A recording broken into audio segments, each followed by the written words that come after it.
హనుమంతుడికి దేవుళ్ళు ఇచ్చిన వరాలు ఏమిటో మీకు తెలుసా? ఈ వీడియోలో తెలుసుకుందాం. ఇంద్రుడు నా వజ్రాయుధం నిన్ను ఏమీ చేయలేదు అని వరాన్ని ప్రసాదిస్తాడు. మహాశివుడు ఎటువంటి అస్త్రంతోనైనా నీకు మరణం సంభవించదు అని వరాన్ని ప్రసాదిస్తాడు.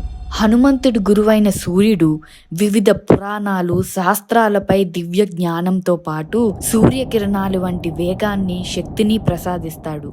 కుబేరుడు ఎటువంటి యుద్ధంలోనైనా నీకు ఓటము ఉండదని వరాన్ని ప్రసాదిస్తాడు. శనిదేవుడు నా కోపం నుండి నువ్వు ఎప్పుడూ విముక్తుడివే అని, బ్రహ్మదేవుడు ఎటువంటి రూపంలోకైనా మారిపోగల వరం ప్రసాదించాడు.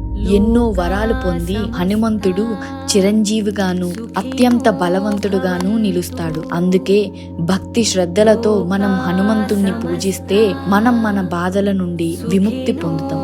మీకు ఈ వీడియో నచ్చినట్టయితే జై హనుమాన్ అని కామెంట్ చేయండి.